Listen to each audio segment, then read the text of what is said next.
Every single day, believers face a quiet but intense collision. On one side, we have our deep-rooted, raw human emotions. On the other, the biblical calling to practice God's unconditional love. When the two meet, they rarely mix willingly. The Apostle Paul addresses this exact tension in 2 Corinthians 10:5, instructing us to tear down imaginations and rogue thoughts. The human mind instinctively hates a vacuum. When something happens and we lack the details, our brains automatically create fictional stories to fill in the blanks of reality. Look at how fast this psychological habit works. You start with a single neutral fact. Maybe someone didn't return your phone call. Almost immediately, that fact expands outward into negative motives and worst-case outcomes.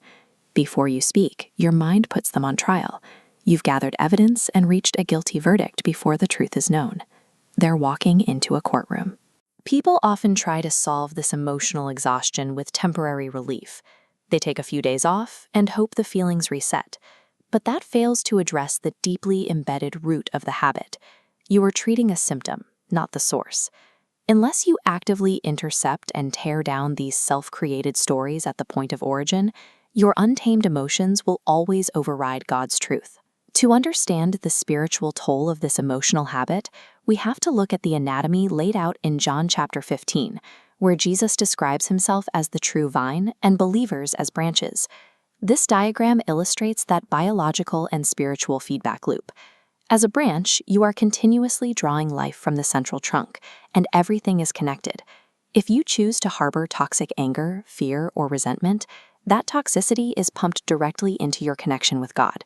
This toxic flow actively blocks your spiritual fruitfulness. It damages the connection to the life giver, hurts the health of the entire system, and eventually requires a pruning process to save the branch. Agape love requires definitive action and carries absolutely zero conditions. It is a decision to maintain the connection regardless of how the other person responds. The requirement for agape is straightforward. Believers must forgive others because God loved and forgave us while we were still actively trapped in sin. His love wasn't predicated on what we could do for him. 1 Corinthians 13 sets a highly specific standard for how this plays out in real life. True biblical love keeps absolutely no record of wrongs. This means taking the concept of turning the other cheek literally. It requires completely erasing your mental recording of an offense, rather than storing it away to use as ammunition the next time you feel threatened. If you are holding on to past evidence to defend yourself in the future, you are simply hoarding poison. That posture is completely incompatible with the life-giving foe of the true vine. Achieving this standard through human willpower alone is impossible. If you rely on your own emotional strength, you will eventually fail. The only viable remedy is absolute reliance on the baptism, guidance, and real-time prompting of the Holy Spirit. In the heat of a conflict, the Spirit actively teaches you how to respond. By consistently prompting you to choose love over retaliation, the Holy Spirit helps you build spiritual muscle memory so that forgiveness becomes your default reaction. You can see this specific progression mapped out right here in Galatians chapter 5. The fruit of the Spirit operates in a highly specific sequence. It starts with love, which leads immediately to joy, and then directly to peace. Choosing laughter in the face of offense functions as spiritual medicine. It acts directly on the internal wound where you've been slapped, healing the damage in real time so that rising anger loses its power to take root. This joy serves as a practical defense mechanism that diffuses the situation before it can escalate. Once that joy intercepts the anger, peace is the natural result.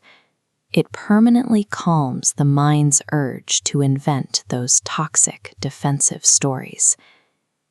So, the next time you feel offended, you have to ask yourself, are you reacting to the actual facts on the ground or to a fictional story your emotions engineered?